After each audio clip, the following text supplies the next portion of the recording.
Assalamualaikum warahmatullahi wabarakatuh. Perkenalkan, saya dari Prodi Sosiologi.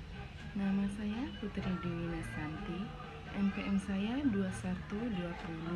2120200005. Dan ini presentasi tugas mata kuliah pembelajaran berbasis digital.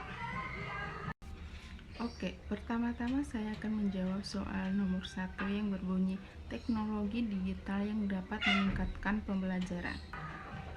Pembelajaran melalui teknologi digital telah mengubah paradigma pembelajaran tradisional dengan memberikan peluang baru bagi siswa dalam mengembangkan keterampilan dan pengetahuan. Melalui metode pembelajaran yang interaktif, media yang beragam, dan fleksibilitas pembelajaran jarak jauh. Teknologi digital memungkinkan siswa terlibat secara aktif dalam proses pembelajaran.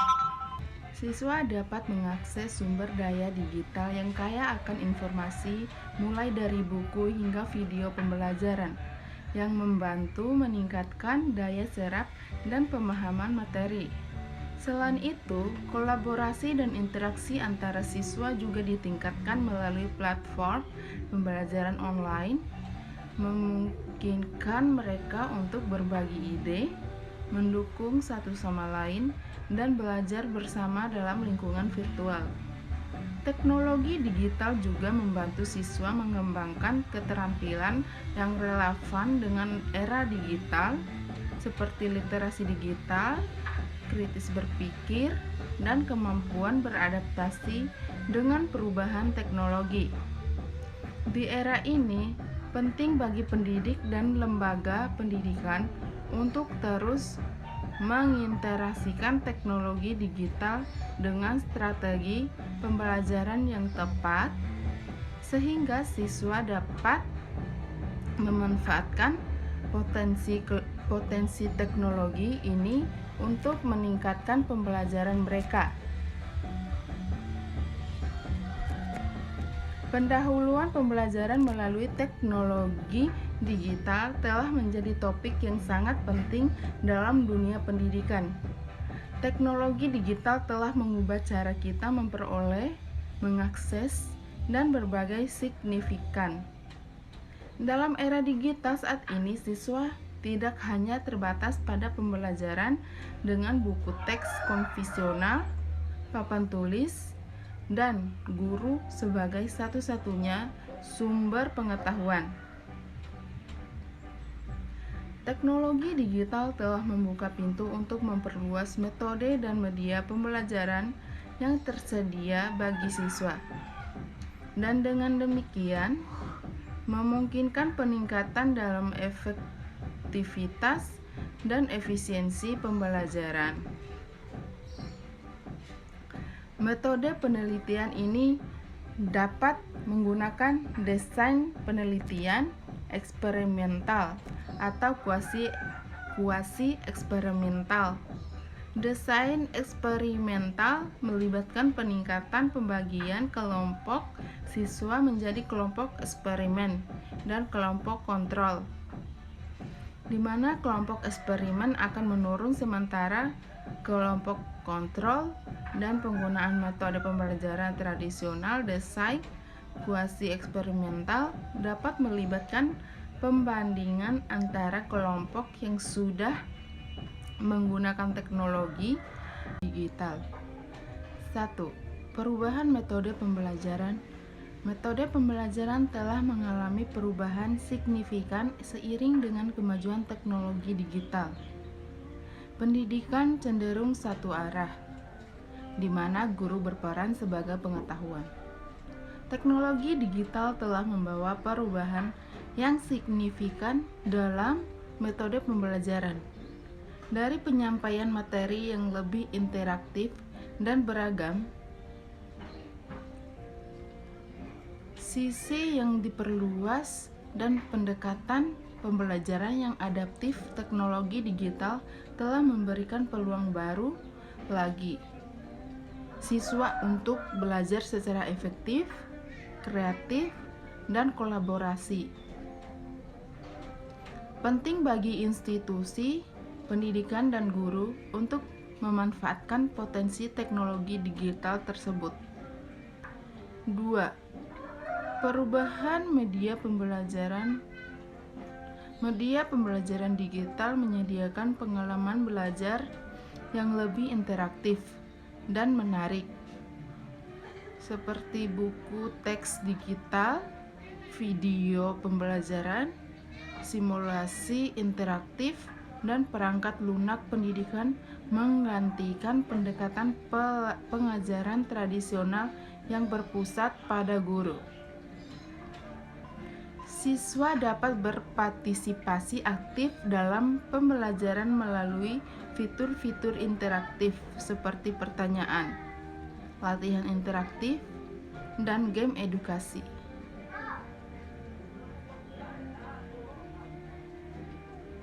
Media pembelajaran digital juga dapat menyajikan konten dengan cara yang lebih menarik dan mudah dipahami, menggunakan animasi, grafik, dan multimedia lainnya untuk memvisualisasikan konsep-konsep yang kompleks. 3.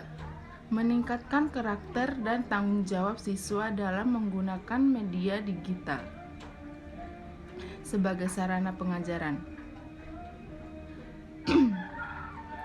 Mengenai peran media digital dalam peningkatan karakter dan tanggung jawab siswa dalam pembelajaran adalah penggunaan media digital membutuhkan siswa untuk memiliki kesadaran akan etika digital dan tanggung jawab dalam penggunaannya. Siswa perlu memahami hak-hak kekayaan intelektual orang lain, tidak menyalin atau menyebarkan konten tanpa izin, dan menjaga kerahasiaan informasi pribadi mereka dan orang lain. Selain itu, siswa juga perlu belajar untuk menggunakan media digital dengan bijak, memahami dampak sosial dan psikologis dari media sosial, serta mempraktikum perilaku yang aman dan bertanggung jawab dalam lingkungan digital. Ini mengembangkan karakter, kecerdasan digital, dan tanggung jawab sosial dalam penggunaan media digital. Dan selanjutnya saya akan menjawab soal terakhir yang berbunyi menjelaskan jenis-jenis media pembelajaran berteknologi digital yang dapat dimanfaatkan oleh guru. Berikut adalah beberapa jenis-jenis pembelajaran berbasis teknologi yang perlu Bapak dan Ibu guru ketahui. 1. Multimedia interaktif. Multimedia interaktif adalah media pembelajaran yang mengkombinasikan berbagai media seperti teks, gambar, suara, animasi, video, dan lainnya untuk menyampaikan pesan pembelajaran. Media pembelajaran ini dapat memberikan siswa pengalaman belajar yang lebih menarik dan interaktif. Tak hanya itu saja, multimedia interaktif juga dapat mempersingkat waktu mengajar guru, meningkatkan kualitas belajar siswa, dan memungkinkan untuk melakukan pembelajaran di mana saja dan kapan saja.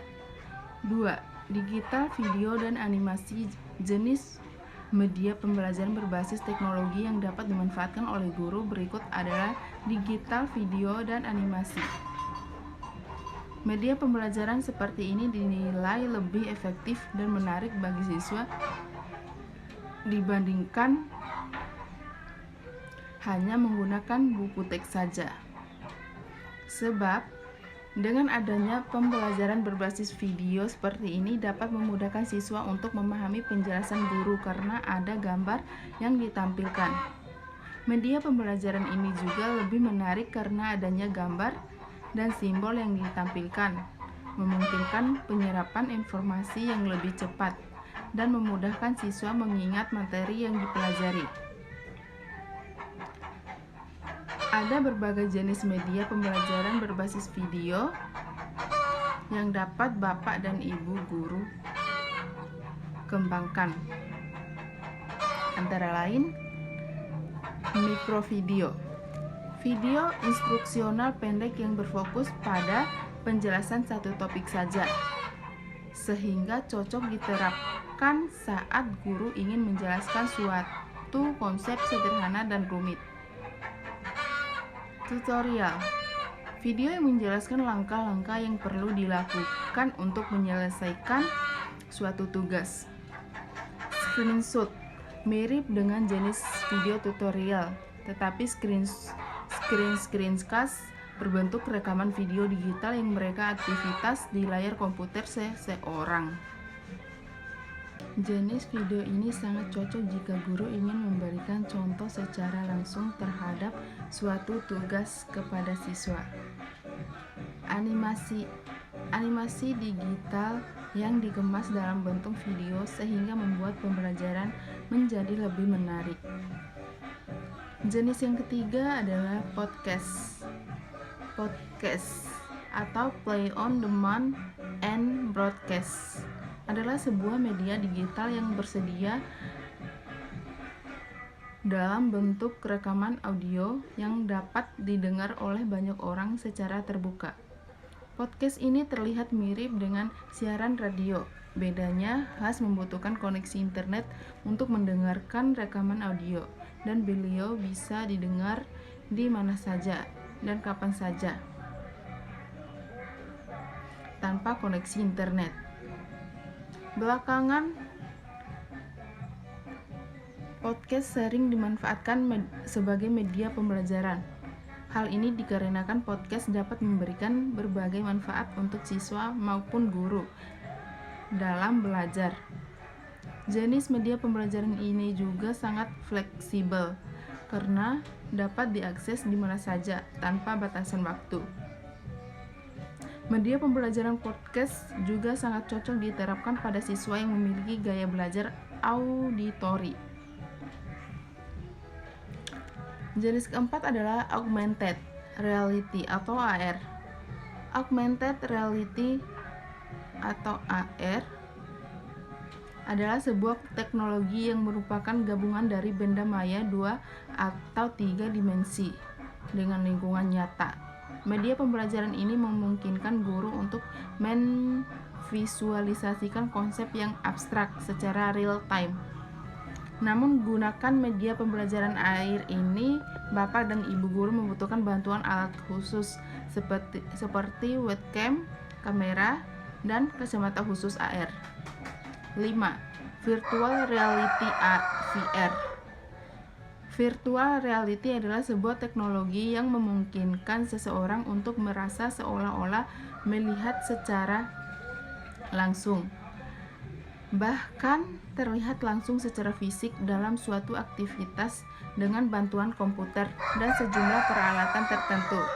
Gambar yang ditampilkan dengan teknologi virtual reality ini berbentuk 3 dimensi sehingga terlihat lebih nyata. Demikian dari hasil presentasi saya. Wabillahi taufiq wal hidayah. Wassalamualaikum warahmatullahi wabarakatuh.